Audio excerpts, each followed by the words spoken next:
जिसको कुछ एक्सपीरियंसेस हुए या शेयर कर सकते हैं अपना शिवरात्रि प्रोग्राम का। किसी को कोई खास अनुभव एक्सपीरियंस कोई शेयर करना चाहता है? अच्छा था वो एक अलग बात है, बट कोई कुछ खास अनुभव हुआ तो। प्रणाम गुरुजी, प्रणाम गुरु माँ।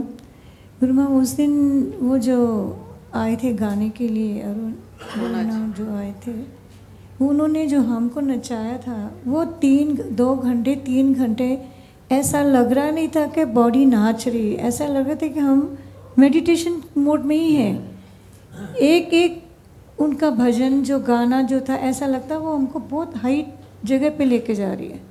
और फील नहीं हो रहा था कि हम गाने सुन रहे हैं कि हम नाच रहे हैं, ऐसा लगता है कि हम आंखें बंद करके मेडिटेशन ही कर रहे हैं। और बहुत डीप मेडिटेशन में लेके गए वो, बहुत अच्छा लगा उस दिन गुरु जी। वो शरीर दिख रहा था नाचते हुए, लेकिन शरीर नाच नहीं रहा था। बहुत अच्छा है। इसी स्थिति को हम कह सकते हैं कि शिव और शक्ति का मिलन कि भीतर से स्थिर है, भीतर में एक स्थिरता है, अंतर में स्थिरता है और ऊपर चंचलता है। शरीर डांस कर रहा है और भीतर में एक स्थिरता का आभास, जिसको मेडिटेशन स्टेट कह रहे हैं, ध्यान कह रहे हैं, तो वो स्थिरता में ही आ सकता है। तो ये कॉम्बिनेशन हमको संसार में हर दिन हर पल ये अनुभव होना चाहिए कि हम कहीं भी जा रहे हैं, कहीं से आ रहे हैं, हम काम कर रहे हैं, हम कुछ भी कर रहे हैं, बट भीतर की स्थिरता का अनुभव हो और ऊपर की चंचलता का मजा लें। हमको ऊपर से स्थिर नहीं होना है, ऊपर से स्थिर नहीं होना है, ऊपर से तो चंचल रहना है, ऊपर से तो घूमना फिरना है, ऊपर से तो क्योंकि व्यवहार करना है, संसार में काम करना है, कुछ ना कुछ तो करना है। तो शरीर अपना कर्तव्य निभाता रहे, अपना काम करता रहे। शरीर बना ही चंचल रहने के लिए है, तो उसको चंचल रहने दो और भीतर में स्थिरता का अनुभव करते रहो। इसके लिए अपने एक बार ऋषिकेश में मुझे याद आता है कि एक बार कहा गया था कि शरीर हमें संसार से मिला है, शरीर को संसार में लगा दो, आत्मा परमात्मा से मिली है, आत्मा को परमात्मा में लगा दो। इससे अच्छा कॉम्बिनेशन नहीं हो सकता कि शरीर संसार में भी लगा हुआ है, काम कर रहा है, आत्मा परमात्मा में लगी हुई है, दोनों अपने अपने कर्तव्य निभा रहे हैं। इससे अच्छा कुछ हो ही नहीं सकता है। यही जो शिवरात्रि को हम चाहते थे कि ऐसा कुछ अनुभव में आए। बहुत अच्छा शेयर किया आपने। मैं फिजिकली तो उस दिन शिवरात्रि के दिन यहाँ हैदराबाद आ नहीं पाया, मैं प्रयागराज गया हुआ था, लेकिन वहाँ पे आश्रम में बैठ के हम लोग लाइव टेलीकास्ट देख रहे थे। और मैं आपको बताऊं, वहाँ पे जो ये दिव्य, वहाँ पे जो आपका जो एंट्री में जो आप दोनों जब आ रहे थे स्टेज में, जो एंट्री आपका हुआ और पीछे से जैसे मैंने जिस तरह से दो स्प्लिट हो गया स्क्रीन था, मुझे तो पहले समझ में नहीं आ रहा था ये क्या है। फिर धीरे धीरे वो हटा और आप लोग दिखे, एकदम ऐसा लग रहा था कि शिव पार्वती मेरे सामने आ गए। और मतलब वो जो हम लोग प्रयागराज में गए, वहाँ पे हम लोग सब भूल ही गए कि हम लोग प्रयागराज में है या कैलाश पर्वत में कहीं शिव जी को दर्शन कर रहे हैं। ऐसा अंदर से अनुभव हुआ और हम लोग पूरा कार्यक्रम फिर बैठ के वो देखे वहाँ पे। बहुत बहुत धन्यवाद गुरु जी, और आपका आशीर्वाद से हम लोग ये देख पाए आपको लाइव वहाँ पे। आपकी अटेंडेंस ठीक हो गई है। अभी हम पर एक जिम्मेदारी और आ गई कि अच्छा, इस बार तो बहुत एक डिफरेंट था एंट्री गुरुजी गुरु माँ का। एलईडी स्प्लिट हुआ, पीछे से आए। अब अगली बार क्या करेंगे? हेलीकॉप्टर में क्या, तो बंसल जी को लाना पड़ेगा। अब अभी से प्रेशर शुरू हो गया कि अगले साल क्या करेंगे।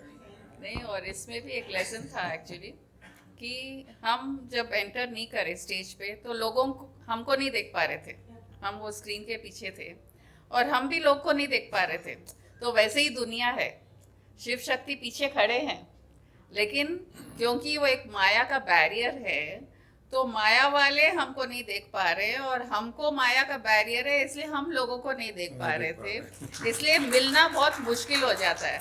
वो गुरु आके ही वो पर्दा हटाता है, तब जाके हम एक दूसरे से आमने सामने हो सकते हैं। आमने सामने तभी होंगे जब एलईडी रूपी माया का पर्दा फटेगा और दोनों का आमना सामना होगा। वही उसको हम माया कह सकते हैं। जब माया का पर्दा हट जाता है तो रूबरू हो जाता है, शिव शक्ति से रूबरू हो जाता है हमारा। और कोई शेयर करना चाहता है?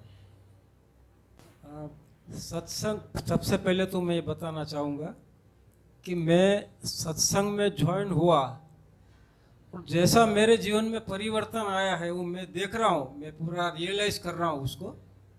तो मेरे जीवन में मैं कुछ भी काम है या कुछ भी नया चीज़ आता है या जाता है जो जीता हूँ, मैं स्वामी जी और गुरु जी को याद करते रहता हूँ। बस एक मेरा एक स्वामी जी की और गुरु जी की कृपा होंगी मेरे ऊपर में, तो सोते बैठते तो दिन में मेरे को वही याद रहे, कुछ भी काम करना है तो स्वामी जी को मालूम हो जाएगा, कर देंगे वो, ये मेरे शब्द निकल जाते हैं। मतलब उनको मुक्ति हमने दी नहीं अभी तक। और शिवरात्रि का जो आश्रम में जो प्रोग्राम था, तो उसमें मुझे एकदम दिव्य वातावरण दिखा और मुझे ये विचार आया कि जो हमारा पूर्णानंदी परिवार है, आध्यात्मिक परिवार है, एक दूसरों के ऊपर जो ये है भाव है, ऐसा मैंने कहीं नहीं देखा। एकदम शिस्त, एकदम डिसिप्लिन से रहने वाले हम लोग सभी, और शिस्त से रहने वाले, और एक दूसरों के ऊपर में इतना भाव है, ऐसा परिवार मैंने कहीं नहीं देखा। और मैं उसमें ग्रुप में लिखा भी था कि जो हमारा परिवार है वो दुनिया का बेस्ट परिवार है। Very nice. और हमारे गुरुजी और गुरु माँ का ज्ञान है और गुरु माँ और गुरुजी है वो दुनिया के बेस्ट है। Thank you. अच्छे बच्चे होंगे तो माँ बाप भी अच्छे ही होंगे। इसमें कोई डाउट नहीं है, हम भी आपकी बात को मानते हैं, क्योंकि खाली आप नहीं, कई लोग जो पहली बार ही अपने आश्रम आए, शिवरात्रि नहीं और भी कोई फंक्शन में कभी आ गए, तो उन्होंने एक ही बात कही कि जो आपके लोगों में हमने देखा है कि सब हंस रहे हैं, सब मस्ती में हैं, सब खुश लगते हैं, और नए लोगों को हम ज़्यादा एक कंफर्ट देने की कोशिश करते हैं। कोई ना कोई पूछता है कहाँ से आए, आप आइए, बैठिए, खा लीजिए, पी लीजिए, बोले ऐसा हमने कहीं और कहीं नहीं देखा है। तो ये सुनकर के बहुत अच्छा लगता है हम लोगों को। आप लोगों की रिपोर्ट किसी न किसी के थ्रू आ जाती है हमारे पास में, तो ये बहुत अच्छा लगा। हमारे बच्चे अच्छी पढ़ाई कर रहे हैं, क्योंकि ये एक फैक्ट है कि हम जब किसी गुरु को फॉलो करते हैं और लोग जानते हैं कि हम इनके शिष्य हैं, तो हम उस गुरु का चेहरा बन जाते हैं संसार के लिए। हम गुरु के रिप्रेजेंटेटिव बन जाते हैं संसार के लिए, और संसार उन्हीं में, हम में, हमारे गुरु को देखता है। तो हमारा आचरण कैसा हो, लोगों से व्यवहार कैसा हो, हम किस प्रकार से लोगों से बात करते हैं, रिसीव करते हैं, बिहेव करते हैं, ये पूरा गुरु का रिफ्लेक्शन देखा जाता है शिष्य में। तो शिष्य पर जिम्मेदारी गुरु से 100 गुना अधिक आ जाती है जब वो गुरु के बहुत नज़दीक होते हैं और किसी को फॉलो करते हैं तो। लेकिन हमको जो रिपोर्ट मिलती है वो 100% मार्क्स देने वाली रिपोर्ट ही मिलती है कि आपके यहाँ सब लोग बहुत मस्त रहते हैं, हंसते रहते हैं, खुश रहते हैं, तो हम लोगों को बहुत अच्छा लगता है। हाँ नीली। बस यही जो सब लोग कह रहे हैं मैं भी कहना चाह रहा हूँ। 5-6 साल से कंटिन्यूशन में प्रोग्राम्स हो ही रहे अपने। हर वक्त प्रोग्राम का लेवल बढ़ते एक स्तर, इतना बढ़िया स्तर पे आ गए अपन। अभी जो लास्ट प्रोग्राम हुआ शिवरात्रि का, एक one of the best program था अभी तक के हिस्ट्री के अंदर, सबसे बढ़िया प्रोग्राम रहा ये। एक और चीज़, जैसे भाव रहता है, अब मैं आपको मेरे दिल से कहता हूँ, मैं ऐसा बैठे जब आप लोग एंट्री करके खड़े हुए ना, नहीं आप नहीं थे गुरुजी, हो मैं बोलता हूँ भगवान शिव और पार्वती आके खड़े हुए, वो वही भाव में देखते रह रहे हम आपको। इतना आनंद महसूस हुआ है, पूरे प्रोग्राम में वैसे बैठे रहे, नाच रहे तो शिव पार्वती नाच रहे, हम भी नाचेंगे भाई। इतना आनंद महसूस होता है जिसकी कोई हद नहीं। बहुत अच्छा लगा एकदम, इतना बढ़िया प्रोग्राम रहा है। आप कई बार बोलते हैं यथा भाव यथा, जैसा सोचेंगे वैसे दिखेगा। हमने तो आपके अंदर जीते जाते भगवान को देख लिया है हमने, और देखते हैं हमारे साथ में भगवान नाच रहे हैं। हम तो लाइव भगवान नाच रहे बोलते हैं हम तो हमारे साथ में। आपने सीक्रेट रिवील कर दिया, यद भावम तद भवती का। हम शिव पार्वती थे नहीं थे, आपकी भावना में शिव पार्वती थी 100%। तो हम दिख गए।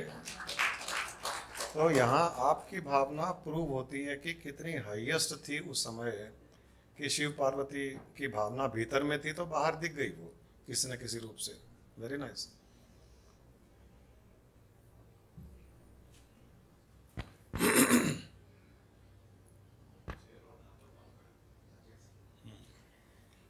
प्रवीण, तुमको आके देख के बहुत अच्छा लग रहा है। क्या अरे बात है, रास्ता भूल प्रवीण- गए क्या? प्रवीण नेमानी जी के भतीजे अहमदाबाद से आए। आइए। हाँ, मैंने भी देखा तो। आप तुम शुरू करोगे बोलना तो फिर रुकने वाले ही नहीं हो।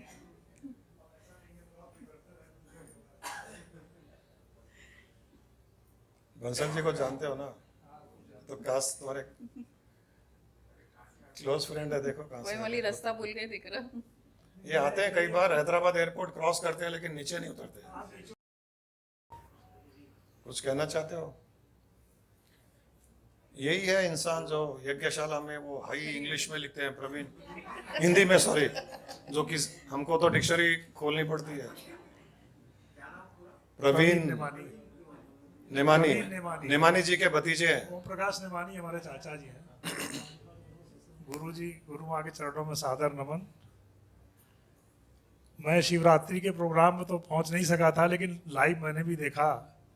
और जो गुरु जी ने वहाँ पर उस दिन जो सूत्र रिवील किया कि आप सब शिव हैं और शिव होके यहाँ से जाइए, यही मेरी कामना है। तो वही सूत्र हम लोगों के लिए जीवन में सबसे बड़ा सूत्र है। जीव, जैसे भी बाहर चर्चा हो रही थी कि बाहर नाच रहे थे अंदर स्थिर थे, तो वो भी वही बात है कि बाहर हम जीव हैं, अंदर से शिव हैं। तो गुरु जी ने उस दिन भी ये सूत्र अपने को दिया था। ऐसे लगा वो सूत्र ही तुमको यहाँ खींच के लाया। कल जब मेरा प्रोग्राम बना, कल ही बना मेरा प्रोग्राम, तो मैंने देखा कि मैंने उसको, जिसके आना था उसको कहा कि तुम्हारा रेजिडेंस किधर है। मैं सोच रहा था उसका रेजिडेंस शायद बंजारा हिल में होगा, तो बोला नहीं मेरा ऑफिस बंजारा हिल में हो। तो एक्चुअली मुझे उसके ऑफिस ही जाना था। तो मैंने कहा बहुत बढ़िया सेटिंग हो गया। तो उसने मुझे कार भी भेज दिया एयरपोर्ट पे, अभी कार उसका नीचे छोड़ भी देगा मुझे। तो मैंने उसको दोनों एड्रेस भेजे, उसके ऑफिस का एड्रेस मंगाया और ये एड्रेस भेजा। तो बोला वो 15-20 मिनट का ही है मेरे ऑफिस से। तो मैं 1 घंटे में उससे बात करके बस फटाफट इधर, कल से ही बस ऐसी प्रेरणा हो रही थी कि अब मैं कभी हैदराबाद आया नहीं इस तरह के प्रोग्राम सत्संग में, मन में कभी रहता था। तो गुरु जी की कृपा से ऐसा संयोग मिल गया कि बगैर किसी एफर्ट्स के आना हो गया। बहुत अच्छा। बहुत बहुत कृपा गुरु जी।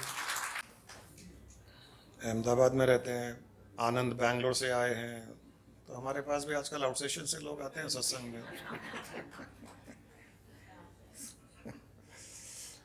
एक आध 2 रशियंस आने लग जाएंगे तो शायद भीड़ बढ़ जाएगी। हाँ, इस बार रशियंस ने बोला है कि बैंगलोर के रिट्रीट में आएंगे वो लोग। ऐसा लगा इस बार शिवरात्रि बहुत ही, जो सब शेयर कर रहे हैं कि अलग ही लेवल। प्लान ऐसा नहीं था, सिंगर को बुलाएंगे और वो कैसा गाएगी वो भी ध्यान में नहीं था, क्योंकि एक ही गाना सुना हुआ था उसका और वो कुछ भी क्लिपिंग्स नहीं भेज रही थी। ठीक है, गुरुजी बोले जो होगा जैसा होगा अच्छा होगा। मैं तो बोली स्वामी जी आप जानो, आपका जगह है, आपको जैसा कराना है करो। और वो उसका टीम आना, बैंड आना, फिर स्टेज सेट होना। स्टेज के लिए भी बहुत चर्चाएं चली, ऐसे करेंगे, डांस यहाँ होगा, हम यहाँ बैठेंगे, LED इतना बड़ा, सब मनप्रीत और उसकी बहू का। फिर लाइट इफेक्ट्स भी नहीं हो रहे थे इन लोग से। रात को 1 बजे तक सोच रहे नहीं ये नॉर्मल लाइट्स तो नहीं चलेंगे, खुद डिसीजन लिए, वो ऊपर वाले लगाए। तो ऐसा लगा कि अपने आप अगर हम कोई रोक टोक नहीं करते हैं, कि हम कंडीशन नहीं लगाते हैं कि हमको ऐसा ही होना, तो बेस्ट टू बेस्ट लाइफ में होता रहेगा। उतना विश्वास रखना पड़ेगा, सरेंडर होना पड़ेगा कोई को, हायर अथॉरिटी को, तभी बेस्ट टू बेस्ट हो सकता है। और अपने आश्रम में तो द्विशिवलिंग है, वो भी एक अजूबा। जब सबसे पहले ये छोटा शिवलिंग आश्रम में लगाया गया, फर्स्ट शिवरात्रि, लोग लाइन से आ रहे थे, पानी चढ़ा रहे थे, दूध चढ़ा रहे थे, कार्यक्रम चला, साल 2 साल चला। फिर गुरुजी को लगा नहीं, यहाँ क्या करेंगे। एक बड़ा पत्थर था, पहले एंट्री आश्रम की अलग से थी और वहाँ बीच में एक बड़ा रॉक था। अरे ये रॉक खाली पड़ा है ना, चलो शिवलिंग को वहाँ से यहाँ लेके आ जाते हैं। तो उसको ट्रांसफ़र करें, वहाँ से यहाँ लाए और वहाँ कृष्ण जी की मूर्ति थी, अब जो पेड़ के नीचे है, वहाँ भी उन पे पानी का वो लगाया गया था, अभिषेक के लिए वो पानी का था। फिर गुरुजी बोल रहे उस पत्थर के पास एक छोटा पत्थर भी है, वहाँ पे पहले बॉन्साई रखते थे, एक छोटा सा प्लांट। नहीं अब ये तो अच्छा नहीं लगता है, चलो एक और शिवलिंग बना लेते हैं, बड़ा वाला। छोटे वाले से और बड़ा शिवलिंग उसको बनाया, छोटे को छोटे पत्थर पे रखे और बड़े को बड़े पत्थर पे। वहाँ भी वो पानी अभिषेक होता था और ये नीचे शिवलिंग पे आता था। कई लोगों ने उस टाइम पॉइंट आउट किया था कि ऐसे शिवलिंग को ऐसे उठा नहीं सकते, दूसरी जगह रख नहीं सकते, ये गलत हो जाएगा, अधर्म हो जाएगा, पाप हो जाएगा। हमने सच है। हुआ क्या? शिव को क्या प्रॉब्लम है, कहीं भी रखो। तो हमने तो 4 जगह शिफ्ट कर दिया और शिव जी बहुत खुश थे, क्योंकि एक जगह अभी आपको बोले यहीं बैठे रहो साल भर, तो आपकी इच्छा करेगी ना बाहर जाऊं, घर जाऊं, देखूं, करूं, यहाँ घूमूं, वहाँ घूमूं। तो शिव जी को भी 4 जगह हमने शिफ्ट किया। कुछ प्रॉब्लम नहीं है, लोगों के दिमाग में है। फिर किसी ने कहा कि उन पे धूप है, उनके लिए छत चाहिए। गुरुजी बोलते नहीं रहने दो, चल रहा है ना। फिर लास्ट ईयर ही चलो अब शिवलिंग के लिए भी कुछ अलग करेंगे, वो किए। पानी पीछे वाटर का वो फाउंटेन, वाटरफॉल के जैसे, नीचे भी अब शिवलिंग के पास पूरा पानी। तो और जहाँ एक्चुअल शिवलिंग था पहले शुरू में, वहाँ भी वाटरफॉल आ गया। तो ऐसा लगा कि हर जगह शिव जी को पानी ज़्यादा पसंद है क्या, इसलिए गंगा को धारण करे हुए हैं क्या। लेकिन ऐसा लगा कि अगर सिर पे गंगा है, वो खाली हमको समझा रहे हैं कि ज्ञान की गंगा बहनी है, पानी की नहीं। पाप ज्ञान से धुलेंगे, सिर्फ गंगा नहाने से नहीं धुल सकते। तो अगर पाप का नाश करना है तो गंगा स्नान ज्ञान का करना पड़ेगा, और वो हमको ज्ञान स्वामी जी से मिला। हम लोग की भी लाइफ जर्नी अलग रही, जो हमने शेयर किया कई बार। 2 गुरु थे। जब फर्स्ट मामा जी के साथ संपर्क आते थे घर पे, लेकिन ज्ञान की बातें नहीं होती थी। द्विलिंग के जैसे 2 गुरु तो घर पे आते थे, लेकिन उनसे ज़्यादा इंटरेक्शन नहीं होती थी, कुछ भी ये ज्ञान की या कुछ भी। धीरे धीरे जब इंटरेस्ट आने लगा, तो चलो मामा जी कहाँ रहते हैं, तो एक बार बोले मैं वृंदावन में हूँ और वहीं शिवरात्रि मनाऊंगा। तो गुरुजी और हम लोग सोचे चलो जाके आते हैं, देखेंगे। उस टाइम अब भावना बनने लग गई थी, और वो हमारा फर्स्ट ट्रिप था आउट ऑफ हैदराबाद, उनसे मिलने के लिए। वो घर आते थे, वो अलग बात था, लेकिन उनसे मिलने वृंदावन शिवरात्रि पे, बेगमपेट एयरपोर्ट था, रात को 9 बजे पहुँचे। शिवरात्रि क्या होती है, शिव जी की पूजा क्या होती है, क्योंकि हमारे जैनियों में तो है ही नहीं। ठीक है, अब मामा जी बोल रहे हैं ना, चलो जाते हैं। तो वहाँ देखे थे खुले में, क्या आश्रम था वो। वहाँ पे वो श्रीपाल बाबा थे, ऐसे बड़े जटा उनके, और वो 3-4 दिन तक अपने कमरे में या नीचे चले जाते थे, वो खाना भी नहीं खाते थे। वो आश्रम में हम लोग फर्स्ट टाइम गए, और शिवलिंग बाहर था और उसकी पूजा हो रही थी बिल्वा पत्र से और पानी से। तब फर्स्ट टाइम शिवरात्रि की पूजा कैसी होती है वो समझ में आया। और नेक्स्ट डे सुबह 5 बजे पूड़ी और आलू की सब्जी हमको खिलाई गई। हमारे गुरु फर्स्ट मामा जी, उन्होंने खिलाई। वहाँ हम 2-3 दिन रहे, फिर उनसे बुक्स भी लिए, वो जो वहाँ के महाराज थे। तो ऐसे लगा कि हमारी जर्नी भी ज्ञान की तरफ शिवरात्रि से ही शुरू हुई। और अब ये शिवरात्रि पे ऐसा लगा कि दो गुरु, एक तो मामा जी मिले और स्वामी जी के पास जाने के बाद तो सिर्फ ज्ञान की गंगा, और कुछ है ही नहीं उनके पास। और यहाँ फास्टिंग नहीं था स्वामी जी के पास, फीस्टिंग। यहाँ हम रात भर भूखे थे, सुबह हमको प्रसाद मिला। और वहाँ स्वामी जी के पास गए कि हमको व्रत है, डांटे, नो फास्टिंग, अभी तुम लोग लंच करो। तो हम लोग जाके लंच कर लिए। तो जैसे गुरु ने कहा वैसे हमने किया, सरेंडर्ड रहे। तब ऐसा लगा कि ये जो दो शिवलिंग है, वो बड़ा वाला शिवलिंग गुरु है, छोटा वाला शिवलिंग हम शिष्य लोग हैं। गुरु जब हमारा ध्यान रखने लग जाता है, हमको कुछ नहीं करना है, जो तप करना था उन्होंने किया, बस उनको सरेंडर्ड रहो तो हर चीज़ लाइफ में हमको अच्छा से अच्छा मिलने लग जाएगा। और ज्योतिर्लिंग भी हम सब घूम लिए, क्योंकि मामा जी को था कि यहाँ जाएंगे, जाते थे घूमने के हिसाब से, लेकिन भावना यही थी कि उसको पाना है। उसका पूजा व्रत सब कुछ आइडिया नहीं था। जाते थे, हाथ जोड़ लेते थे और बाहर निकल जाते थे मंदिर से, कि जल चढ़ाना है या और कुछ उसका सिस्टम है, कभी नहीं, दोनों को ही नहीं था। क्योंकि बहुत सुंदर सुंदर जगह है सब ज्योतिर्लिंग, अपना श्रीशैलम वाला भी, वहाँ भी गए थे। और इस बार ये प्रूफ भी मिला कि गुरु ही शिव है। वो फोटो एक ग्रुप में डाला गया है, सब ग्रुप्स में शेयर होगा। स्वामी जी जो बैठे हैं मेडिटेशन हॉल में, और जो लाइट इफेक्ट्स है, पीछे जो उनका रिफ्लेक्शन आया है, परफेक्ट शिवलिंग, सोच नहीं सकते हम।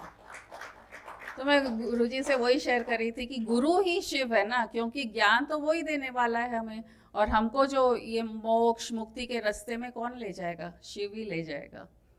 और हर चीज करते हुए, जैसे अभी मनप्रीत से गुरुजी ने कहा कि दुनिया में हमको हर चीज करना है, लेकिन रहना है वो ठहराव में। तो हर चीज में एक्शन है, जब बॉडी है तो एक्शन है। तो ऐसे इंग्लिश के वर्ड्स ध्यान में आ रहे थे, शाउट, शाउटिंग। तो शाउट खाली एक एस्पेक्ट है, इंग ऐड हो गया तो एक्शन आ गया। Cry, crying, laugh, laughing. तो जब हर एक्शन हो रहा है तो शक्ति का स्वरूप है, डायनामिज्म है। और जब एक्शन नहीं है, इंस्ट्रूमेंट के जैसे हैं। अब वॉकिंग भी करना, वॉकर्स रहते हैं ना जिम में, वो पड़ा है मशीन, वो वॉकर है, लेकिन जब तक हम चलेंगे नहीं, वॉकिंग नहीं होगा, जॉगिंग नहीं होगा। तो हर वर्ड में इंग ऐड करके हमको ये ज्ञान मिल रहा है कि Shakti is only dynamism, but Shiv के साथ ही है। जैसे इस बार वो बुक में दिखाए थे कि एक पोर्शन शिव से चिपका हुआ है और एक पोर्शन शक्ति से, और बीच में पूरी दुनिया है 3D इफेक्ट। एक बार शिव जी पार्वती जी बैठे थे, कुछ आध्यात्मिक बातें हो रही थी। तो पार्वती जी ने पूछा कि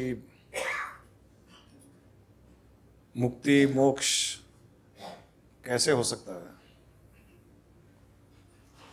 तब शिव जी ने कहा कि जो सबसे पुण्य स्थान है, जो सबसे दिव्य स्थान है, वहीं मुक्ति और मोक्ष हो सकता है। तब पार्वती जी ने पूछा कि ऐसा दिव्य स्थान कौन सा है, ऐसा पुण्य स्थान कौन सा है कि जहां पर जाने से ही मुक्ति हो जाती है।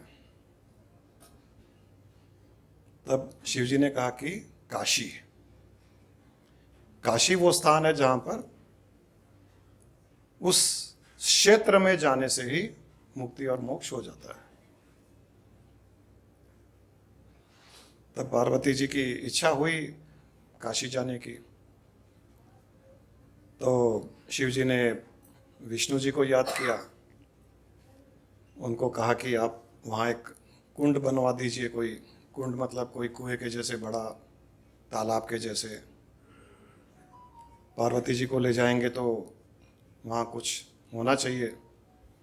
उन्होंने कह दिया काशी, लेकिन काशी में फिर कुछ होना चाहिए। तो उन्होंने प्रार्थना की विष्णु जी से कि कुंड बनवा दीजिए।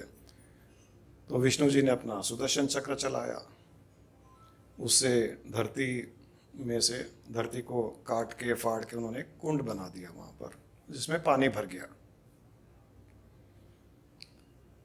शिव जी पार्वती जी को लेकर के आए, वहाँ पर जो कुंड था, वहाँ जैसे ही कुंड में गए इतने में उनके कान की बाली उसमें गिर गई, जिसमें मणि लगा हुआ था,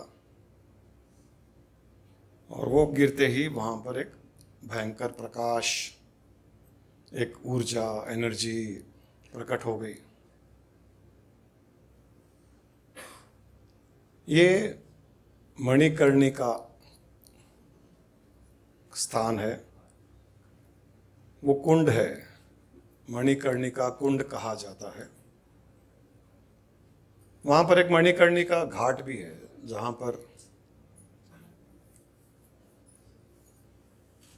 शव की क्रियाएं होती है, अंतिम क्रिया होती है वहाँ पर। वो 24 घंटे चलता है।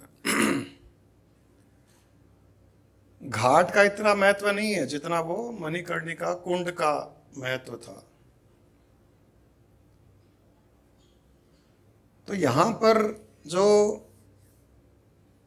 एक प्रसंग रूप से बताया गया है, प्रसंग रूप से इसलिए बताया जाता है कि उसके पीछे जो एक भाव है, एक आध्यात्मिक रहस्य है, वो छुपा हुआ है। ये कोई ऐसा हुआ नहीं है। ये शिव पार्वती एक प्रसंग कहानी रूप से, जो इंग्लिश सब्जेक्ट में एक मॉरल स्टोरीज होती है, लेकिन स्टोरी केवल एक मॉरल बताने के लिए होती है। उसके पीछे मॉरल क्या है, स्टोरी का महत्व नहीं है। एक्चुअली मॉरल पहले बनता है कि मुझे ये बताना है, वहां से एक कहानी क्रिएट की जाती है। मॉरल पहले बनता है, फिर स्टोरी बनती है। यहां पर भी ऐसा ही हुआ है, पहले मॉरल बना, पहले ज्ञान बना, पहले ज्ञान का रहस्य क्रिएट किया गया, फिर उसके ऊपर एक स्टोरी बनाई गई कि ऐसा हुआ, ऐसा हुआ, ऐसा हुआ, ऐसा हुआ।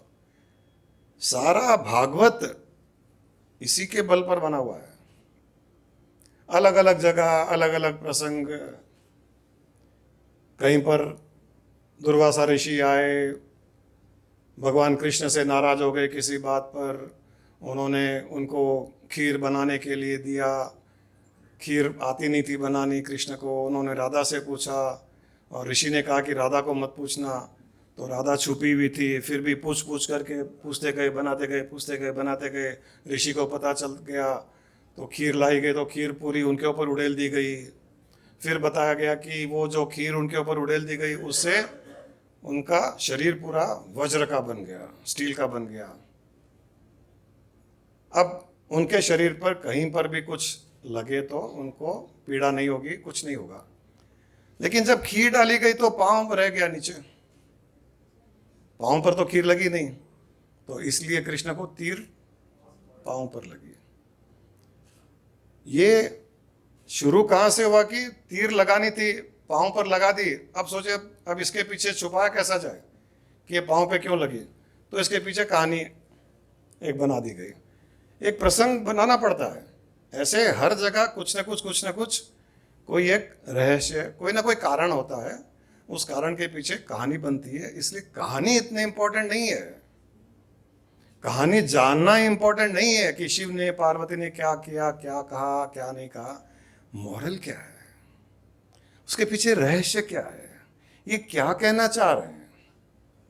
तो इस कहानी के पीछे जो कहना चाह रहे हैं, पार्वती ने पूछा कि मुक्ति मोक्ष कहाँ होती है, तो उन्होंने कहा कि सबसे पुण्य स्थान में मुक्ति होती है, जो दिव्य स्थान है वहाँ मुक्ति होती है, जहाँ प्योरिटी है वहाँ मुक्ति होती है। तो पार्वती ने पूछ लिया कि वो कहाँ है, तो कहा काशी।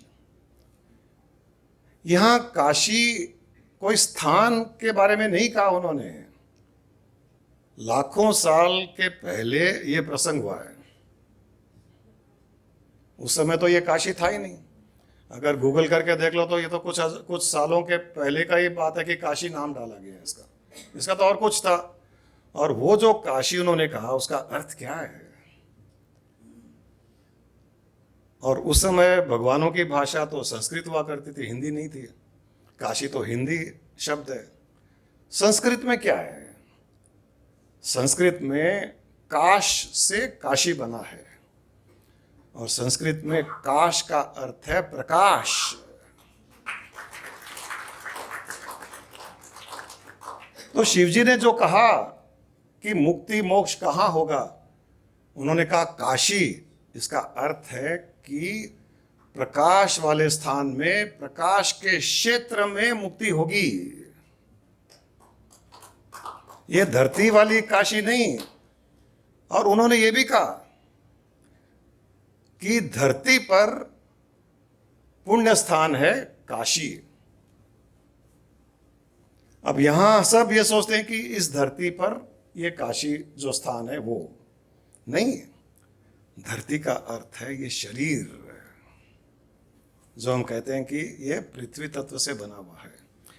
इस धरती रूपी शरीर में, प्रकाश रूपी आत्मा में ही मोक्ष और मुक्ति है, ये कहना चाह रहे हैं।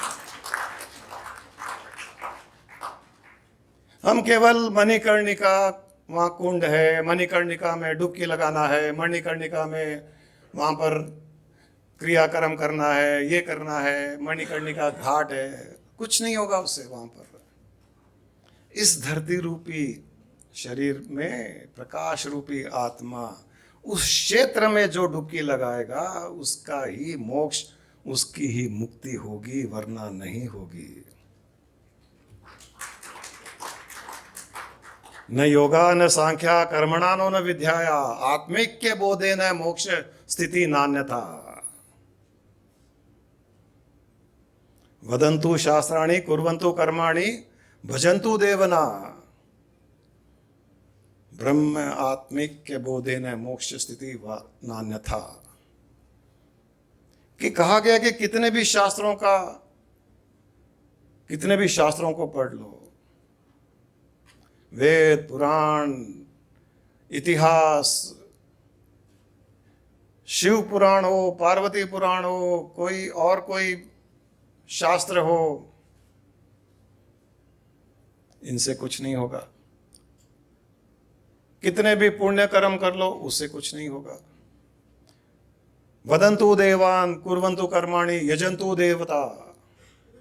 कि कितनी भी भजन कर लो, कीर्तन गा लो, पूजा कर लो, तीर्थ स्थान चले जाओ, उपवास कर लो, यज्ञ कर लो, हवन कर लो, इससे भी कुछ नहीं होगा।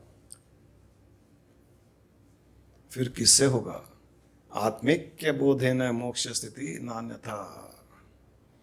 कि केवल और केवल आत्मा के बोध से ही मुक्ति मोक्ष होगी, वरना नहीं होगी।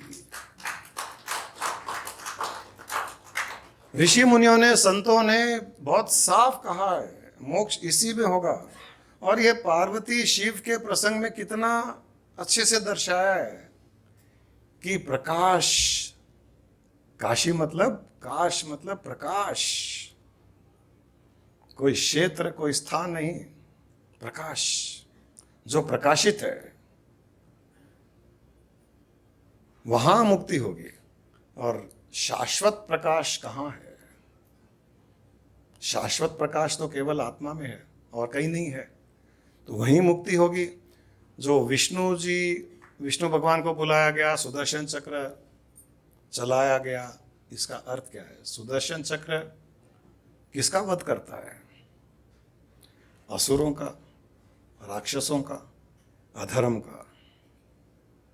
तो यहां पर भी यही बताया गया है कि जब ज्ञान का सुदर्शन चक्र चलेगा, जब असुर राक्षस रूपी अज्ञानता का वध होगा, तब जाके वहां प्रकाश प्रकट होगा और उस प्रकाश रूपी आत्मा में मुक्ति और मोक्ष होगा। नान्यथा, वरना नहीं। बहुत साफ शब्दों में कहा है कि नान्यथा, आत्मिक्य बोधेन मोक्ष स्थिति नान्यथा, और कोई तरीका ही नहीं है। इतना बड़ा स्टेटमेंट, इतना अच्छा स्टेटमेंट, इतना पावरफुल स्टेटमेंट, इतना कॉन्फिडेंस वाला स्टेटमेंट कौन दे सकता है? वही दे सकता है जिसने मुक्ति का आनंद लिया है, वही दे सकता है जो मुक्त हो चुका है। उसको पता है इसके बिना कुछ नहीं होने वाला है। किसी भी क्षेत्र में जाना अच्छी बात है, कोई पुण्य क्षेत्र में जाना अच्छी बात है, तीर्थ करना अच्छी बात है, भगवान के दर्शन करना अच्छी बात है, मंदिर जाना, यज्ञ करना, ये अच्छी बात है। क्योंकि शिष्य ने गुरु से पूछा कि अगर शास्त्र में मुक्ति नहीं है, अगर यज्ञ में, हवन में, पूजा पाठ में, कीर्तन में, भजन में मूर्ति नहीं है, तो क्या ये नहीं करना चाहिए? क्या ये नहीं करना चाहिए?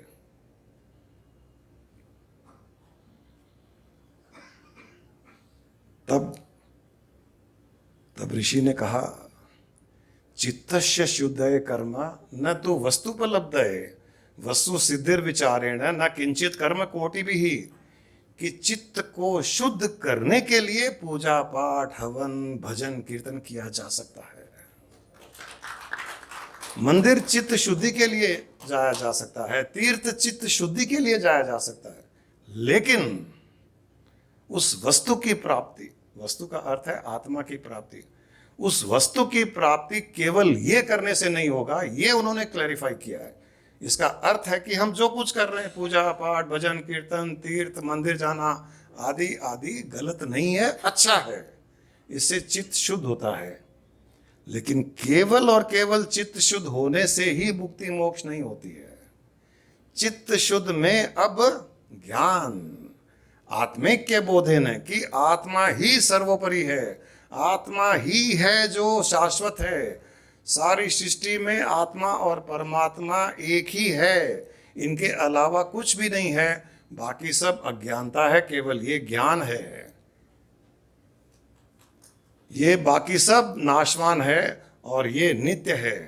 ये ज्ञान उस शुद्ध चित्त में जब ये पड़ जाता है, ये रह जाता है, ये टिक जाता है, तब ही मुक्ति और मोक्ष संभव है।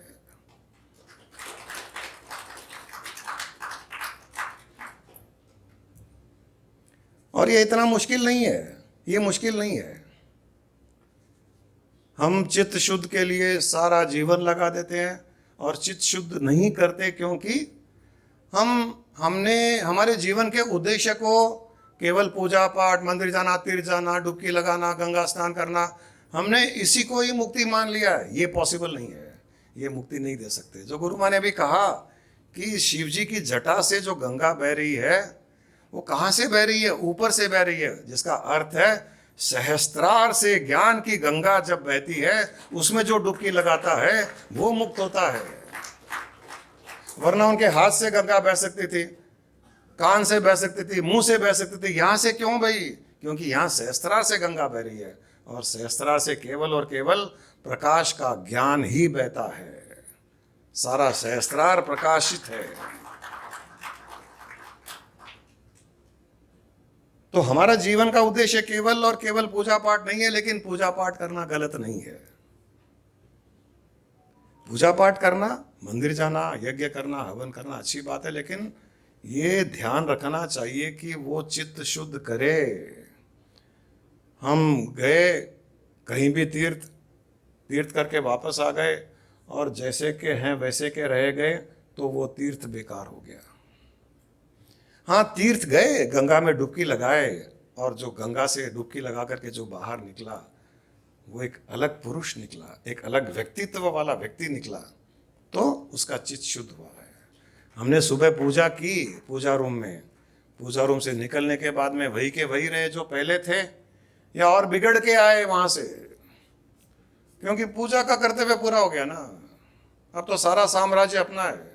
अब वही चिल्ला चिल्ली, वही गालियाँ, इसको बुरा, इसकी बुराई, उसकी नेगेटिविटी, इसकी नेगेटिविटी, इसको, वो फिर वो चित्त शुद्ध नहीं हुआ, उसका उद्देश्य पूरा नहीं हुआ। वो पूजा कर करके उसका उद्देश्य पूरा नहीं हुआ। और अशुद्ध चित्त से वैसे भी पूजा पाठ करना पाप है।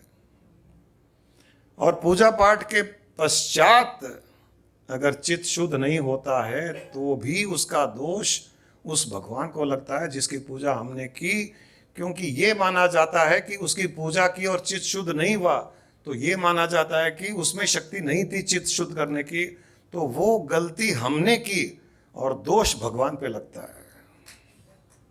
हम कितने बड़े दोषी हो जाते हैं कि पूजा भी की और चित्त शुद्ध नहीं किया, तो क्या कहा जाएगा?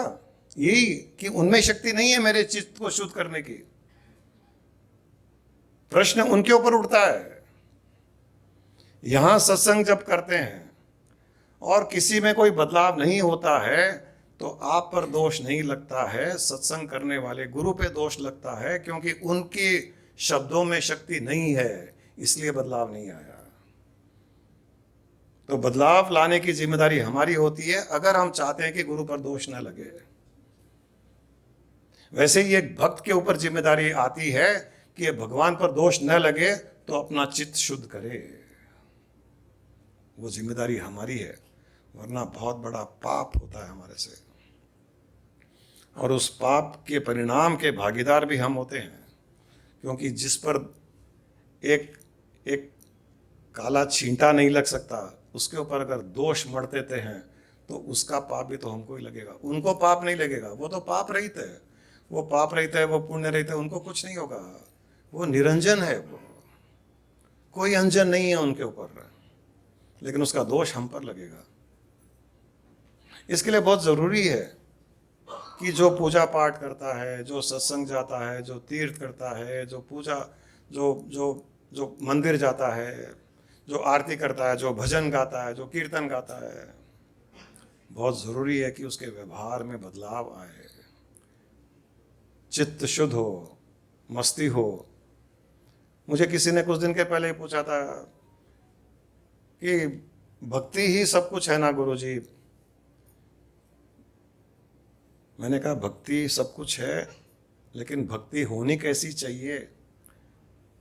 वही हम तो रोज जो पूजा करते हैं, सुबह सुबह पूजा कर लेते हैं, मंगलवार को मंदिर चले जाते हैं, शनिवार को मंदिर चले जाते हैं, ये कर लेते हैं। कहा ये भक्ति नहीं है। भक्ति मतलब सुबह अगर भक्ति की तो 24 घंटे उसकी मस्ती रहनी चाहिए, और अगर भक्ति में मस्ती नहीं है तो वो भक्ति नहीं है, वो भक्ति नहीं है, वो विभक्ति है। भक्ति की मस्ती नहीं है तो किस प्रकार की भक्ति हुई? भजन गा लिया यार, मस्त नहीं रहे, अरे कम से कम 10 मिनट तो मस्ती रही उसकी। यहां भजन गाया यार, क्या कर रहे हो, चुप रहे, दिख नहीं रहा है मैं भजन गा रहा हूं, दिख नहीं रहा है पूजा कर रहा हूं, दिख नहीं रहा है आरती कर रही हूं मैं। अरे बीच में ही लोग तो बीच में ही गुस्सा करते हैं, बीच में ही गालियां देते हैं, फिर हरे राम हरे कृष्णा हरे कृष्णा। ये नहीं होना चाहिए। और कोई करे नहीं करे, कम से कम सत्संगी तो ये नहीं करना चाहिए। सत्संगियों को ये सूट नहीं करता है, और करना ही है तो सत्संग में जाना बंद कर देना चाहिए। ये अच्छी चीज नहीं है। ये चित्त शुद्ध हो, चित्त शांत हो, भक्ति करें, फिर भक्ति की मस्ती में रहें, काफी देर तक रहें मस्ती। चलिए 24 घंटे न रह पाए, थोड़ी देर तो रहे, जितनी देर भक्ति की उतनी देर तो मस्ती बनती है कम से कम। अगर उतनी देर भी मस्ती रखते हैं तो धीरे धीरे धीरे आगे चल करके वो मस्ती की कमाई धीरे धीरे धीरे कल्मिनेट होकर के 24 घंटे की मस्ती बन जाएगी, अपने आप बन जाएगी। लेकिन थोड़ी तो होनी चाहिए। अभी भजन कितना अच्छा गाया गया, शुक्रिया कर रहे हैं, माया के लिए शुक्रिया, तन के लिए शुक्रिया। एक ग्रेटिट्यूड मोड आ गया, एक ग्रेटिट्यूड मोड, एक आभार का मोड। और जो कोई इन शब्दों को सुनता है और अंदर उतरता है, वो कम से कम 24 घंटे उस आभार मोड में रहेगा, वो रहना चाहिए उसको। और यहां से जब वापस जाए तो हर किसी के लिए आभार, खाली ये आभार प्रकट करना केवल भगवान के लिए नहीं है। जब हम ग्रेटिट्यूड मोड में होते हैं, हर किसी के लिए आभार प्रकट होता है। नीचे जाएंगे तो लिफ्ट वाले पे आभार प्रकट, वेले वाले पे आभार प्रकट, रोड पर ट्रैफिक हो उसके लिए आभार, गाड़ी में बैठे तो गाड़ी के लिए आभार, खाना खाएं तो उसके लिए आभार, अन्न के लिए आभार, माँ बाप के लिए आभार, पति पत्नी के लिए आभार। अंदर मोड जो होगा उसी मोड के हिसाब से चलेगा। एसी का मोड है, अगर कूलिंग मोड नहीं है तो कूल नहीं करेगा, कूलिंग मोड है तो कूल ही करेगा। टेम्परेचर कम ज़्यादा होता है लेकिन कूल करेगा वो। खाली फैन का मोड है तो खाली हवा फेंकेगा। तो जो मोड होगा वो मोड रिफ्लेक्ट करेगा, वो करना चाहिए, करना चाहिए। तो सत्संग में हमारा मोड बदला जाता है, भजन के द्वारा, कीर्तन के द्वारा, ज्ञान के द्वारा, शेयरिंग के द्वारा हमारा मोड बदला जाता है। क्योंकि जब सत्संग में आते हैं तो हम एक अलग मोड में आते हैं। हर कोई अलग अलग अलग जगह से आया है, कोई ऑफिस से आया, कोई घर से आया, कोई किट पिट करके आया, कोई ट्रैफिक से आया, कहीं कुछ आया। लेकिन यहाँ आते ही धीरे धीरे धीरे सब एक मोड में चले जाते हैं, एक पर्टिकुलर मोड में, एक ही मोड में। अभी सब एक ही मोड में है, एक मोड में मतलब एक मूड में है। ये मूड बना रहना चाहिए। और यहां से जब जाए तो उस मस्ती में जाए, लोग कहे कहां से आ रहे हो भाई, कहां से आ रहे हो। लोग पूछना चाहिए हमको, हमारा चेहरा देख करके पूछना चाहिए कि कहां से आ रहे हो, कहां जाके आए हो। क्योंकि हमारी जिम्मेदारी केवल यहां तक नहीं रहती है कि हम सत्संग में आए, सत्संग से चले गए। हमारी जिम्मेदारी सत्संग में आने के पश्चात हमसे कोई प्रभावित हो, वो भी जिम्मेदारी सत्संगी की बनती है। फूल की जिम्मेदारी केवल खुद खुशबू लेने की नहीं होती है। अगर फूल की जिम्मेदारी, फूल अपना करते हुए जिम्मेदारी ये समझता कि खुशबू केवल मैं लूं और कोई नहीं ले, तो संसार में सुगंध नहीं होती। फूल की जिम्मेदारी, फूल के सुगंध की जिम्मेदारी ये भी होती है कि दूसरे भी ले, जो उसके संपर्क में आए वो ले। वो फूल के सुगंध की जिम्मेदारी होती है। और उस फूल के भीतर की सुगंध ऐसी होती है कि कोई सूंघे तो ठीक, कोई मसल दे, फूल को मसला जा सकता है। और फूल को जितना मसला जाएगा, हाथ में वो सुगंध उतना ही छोड़ के जाएगा। हमको भी जितना मसला जाए संसार में, उतनी सुगंध हम छोड़ के जाए, तब माना जाएगा कि हाँ ये सत्संग से आया है। इस हद तक समझना पड़ेगा। सत्संग, सत का संग, सत्संग प्रवचन नहीं होता है। सत्संग किसी कोई कहानी सुनने के लिए, कोई भगवान ने ये किया, भगवान ने वो किया, बहुत अच्छी बात है, भगवान ने वो किया, हमारी श्रद्धा बढ़ाता है। लेकिन अंत में उसके आगे क्या, उसके आगे क्या? उसके आगे है सत का संग। अपने भीतर के आत्मा रूपी सत का संग, उसके आगे वो है। और वो इतना भर जाना चाहिए कि संसार जितना भी मसले, उतनी सुगंध दे के जाए वो। अब वो कितना भी कुछ भी कर ले, वो सुगंध आता ही रहेगा। वो नहीं चाहे तो भी आएगा वो। और न केवल खुद नहीं लेगा, दूसरों को भी जाएगा वो। शेकेंड करेगा तो ये सुगंध उसमें चली जाएगी, गले लगेगा तो सुगंध उसमें चली जाएगी, उसके कपड़ों में लग जाएगी।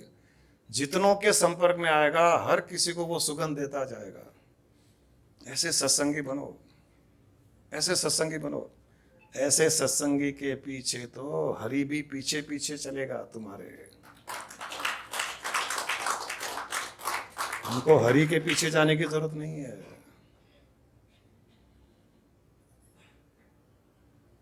हमको किसी के पीछे जाने की जरूरत नहीं पड़ेगी। कबीरा मन निर्मल भयो जैसे गंगा नीर, पाछे पाछे हरि फिरे कहत कबीर कबीर।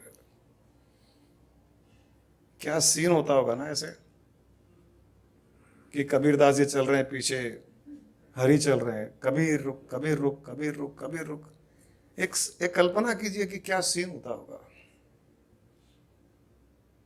और कबीरदास जी ने ऐसे ही नहीं कहा, दोहा कहने के लिए नहीं कहा। क्या स्थिति थी उनकी, ये दोहा, ये अंदर से निकलने के लिए भी कुछ चाहिए स्थिति। हम केवल कबीरदासी का दोहा, कबीरदासी का दोहा, कबीर ने ये कहा, अरे कबीर ने ये कहा, कबीर ने कहा नहीं, उनके भीतर से निकला।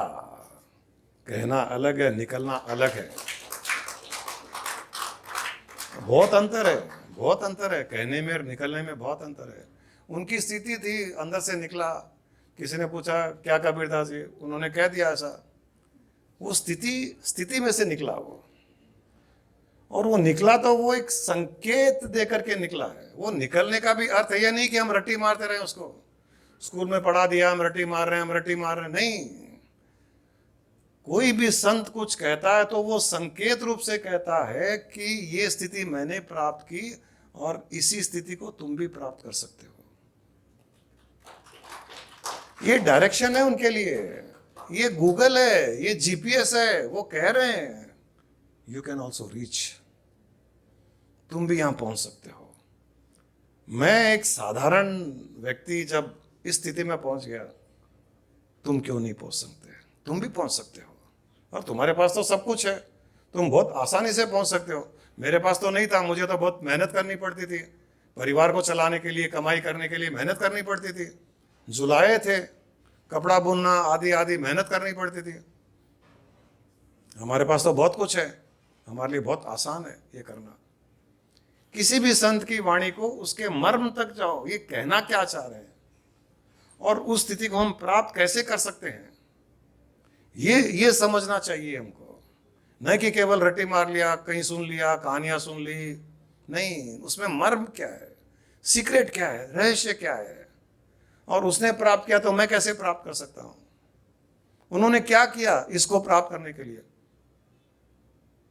ये जान करके हमको भी उसी स्थिति में जाना चाहिए।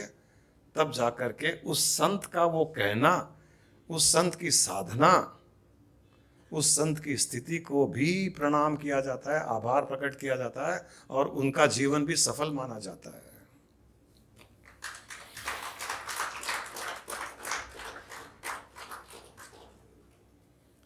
चलिए, शिवरात्रि का द कंक्लूजन सोचा हमने कर दें। आप शिव बन के रहिए भीतर से, ऊपर से शक्ति अपना नाच करती रहेगी। चंचलता में ही शिव छुपे हुए हैं।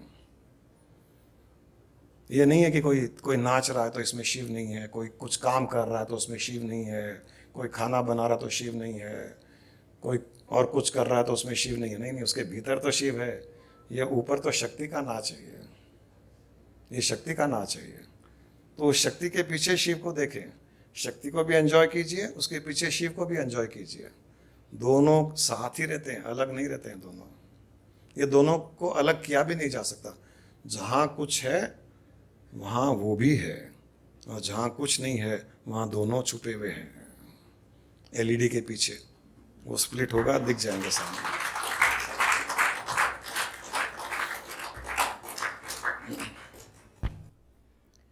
I am neither the body nor the senses. I am not the mind nor the wisdom. Pure consciousness I am. I am the formless Chidananda Rupo. Shivoham, Shivoham. Chidananda Rupo. Shivoham, Shivoham. I am not in bondage nor seeking liberation. I am not in tension nor in the stress. Pure consciousness I am. I am the formless Chidananda Rupo.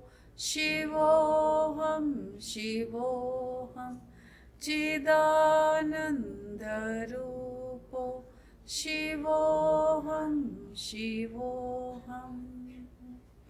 I am the creator, I am the creation, My creation is for my recreation, pure consciousness I am. I am the formless Chidananda Rupo. Shivoham, Shivoham, Chidananda Rupo. Shivoham, Shivoham, Chidananda Rupo.